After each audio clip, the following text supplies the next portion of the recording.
The Joe Rogan Experience. Let me tell you a story about a terrible person. I feel like we should have cue up some spooky music. Yeah, right. So there's this guy. I hope I don't get sued by this guy. Well, you don't say his name. Yeah. Well, I'm about to say the place that he runs. This is a guy who tells people that he can cure their cancer. Cure their cancer naturally, right? He's got the whole, he gives them gives them wheatgrass smoothies, right? And he tells them that if they just think positively and they, that big pharma is corrupt and chemotherapy is a sham, and if they just come to his place, which I went to in Florida. Did you go to interview him? Or I did. I went to interview him because, and he looks like, he just looks like he's like a caricature of a snake oil salesman. He's got this like artificially tanned skin and like a pointy goatee, and so I think you're totally right. It's on this guy, this fucked up guy who is getting people's hope up. But right? It's not, right? Because it's also, he gets to the people and they could have sought out real treatment and could be cured and live, and people die. People die because they go there. And the people that were there, this was the crazy thing. And this again gets back to how the ultra processed information is happening. These were not idiots, man. These were people who, I don't know what it's like, because I've never had, knock on wood. I've never had cancer. A person very close to me has never had cancer. But like, these are people who, when that happens, you're looking for anyone. You're looking for anyone to tell you a story that gives you a sense that things are actually not chaotic, right? Yeah. That things are simple, that there's an answer, that there's a community that can help you. And so they go, right? And he taps into that, and he gives them what they want, right? In a sense, he gives them what they want, which is a feeling of certainty and belonging and hope. And he's a terrible, terrible human being. Yeah. But it ends up being really bad for these people, and it ends up being bad for society in certain ways, and so I struggle, right? And the problem is, if you attack that guy, I don't know if you've run into this at all, but if you attack the charlatans, they've been turned into saints by the people that look up to them. Mm-hmm. So when you attack them, you also end up attacking all of the people that believe him. Yeah. Mm-hmm. I've been there before with chiropractors. Yeah. Wait, say a little more. Well, I don't know if you know the history of chiropractors. I do. Yeah. I have to figure out where you come down on this before I think it's nonsense. Yeah. Okay. So it's 100% nonsense. It's this. Ready? Right. Yeah. Me cracking my fingers, that's what they're doing to your back. It's not fixing anything. Chiropractic medicine was created by a guy who was a magnetic healer who came about it through a seance. The idea that he was going to manipulate people's spines and cure them of tuberculosis and blindness. He was murdered by his son, who drove over him with a fucking car and then took over the practice. And somehow or another, this has been grandfathered in.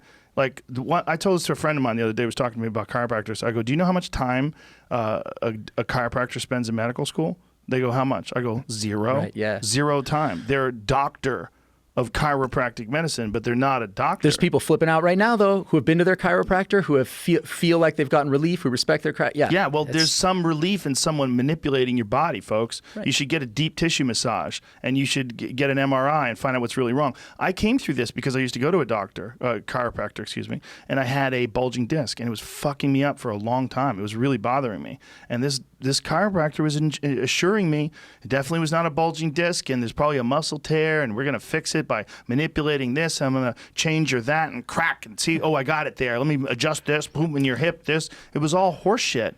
But he was a saint compared to another one that I went to. I'll tell you a story about a guy who was ripping people off. This guy was really ripping people off. He was doing this thing that he called zone healing. Are you ready for this? I'm not bullshitting, he would touch your head. And he would press your head here and press your head here, press your head here, and then press it really hard here. And he goes, oh, you feel that? And I go, yeah. And we go, yeah, that's L4 is off. And this, I'm like, no, you squeezed hard on my fucking head. I'm not stupid. And then he would adjust you and tell you that this is going to fix, whatever autoimmune disease you have, whatever this. And so I was going to him because all these other jiu-jitsu people were going to him, and they were all telling me, oh, this guy's great at cracking backs, and he's amazing. He fixed my neck. He fixed my this. Because people want someone to fix their thing, right? If you have a neck injury and you just spend time off and it gets better and you get some treatment from a chiropractor, well, things heal. Your body knows how to heal. And he goes, oh, he fixed my neck. No, your fucking neck healed, okay? Things do heal. But this person touching your back saying he's fixing your gallbladder is a scam artist. Right. So I had this guy and I'm talking to him.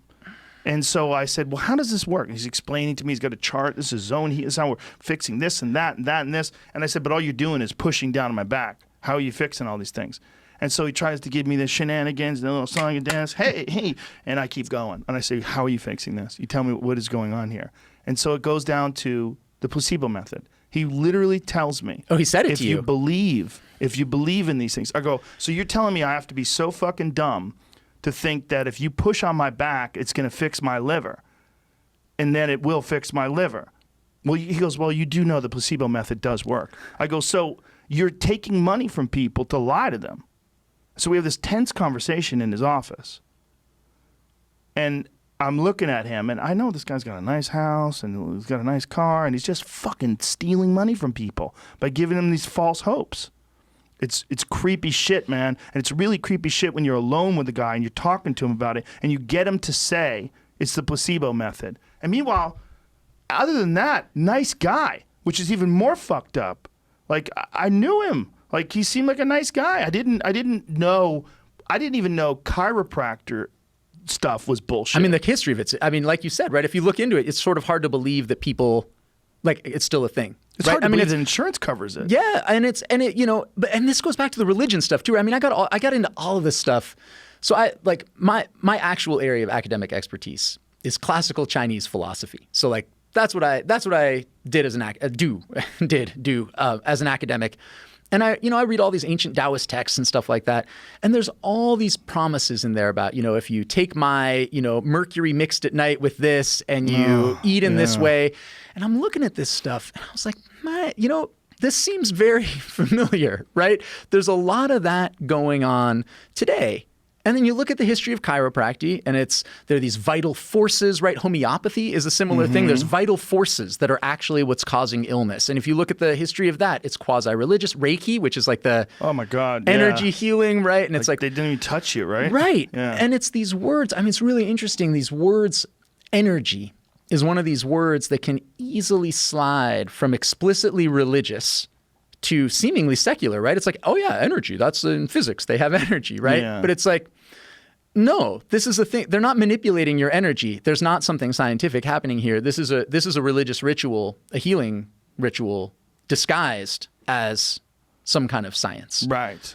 And yet, as you know, and this is what I discovered with my first book, I used to joke with people, like I got out of religion because I didn't want to talk about touchy stuff. And then I started talking about food and medicine. And that was when people really got pissed. Like when you start to talk about what they eat.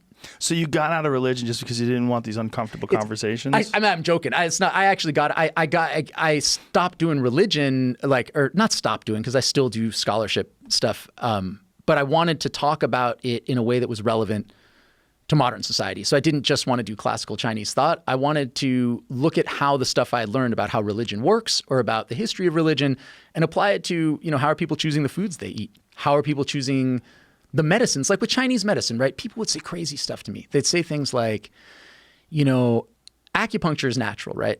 Or whatever. And that's part of why it works. I'm like, acupuncture, they got stainless steel filiform needles. You think those were around when the Yellow Emperor was writing his classic? Like, no, they don't. And when people talk about Chinese medicine, they don't talk about, exorcism. Exorcism's not a thing. It was very popular back in the day. Right. But that's not something people embrace. And so I saw these weird, uncritical embraces of dietary regimens and healing rituals that to me were just obviously right out of, ancient China or, any ancient context where people would never believe them. And yet today, you're going in and you're having your back cracked. It's so weird that it's so prevalent. But push back on it and... Oh, well, I've experienced it. I'm going to experience it now. Oh, no. Is that what's going to happen? 100%. Well, I don't read social media, luckily, so I'm not going to hear from it. But And let me do say this, there's a bunch of people that are chiropractors that do use some valid methods for rehabilitation. Right. There's a lot of them that use deep tissue massage, cold laser therapy, actual real methods. A lot of them use Rolfing. There's a lot of them that use a bunch of different methods of stretching that are very beneficial. But the practice of cracking backs to cure disease is fucking nonsense. Right. And that's a problem. And the practice of calling yourself a doctor of that is also nonsense. It really is. Yeah, and people, it's a a doctor problem. of chiropractic. Yeah, absolutely. But at the same time, again, and I don't know, I keep saying you know this, but like it must be difficult when people are in pain, right? Or when people are in pain, when you're in pain, either psychic pain or physical pain, you really need someone to tell you they have an answer for you and to explain it and fit it into a system. They can say to you, I know why you're sad. I know why you feel empty. I know why your fucking back hurts. It's because of this simple thing, and I have the answer. I'm going to fix it. I'm going to fix it. And actually just hearing that itself is therapeutic. It really is.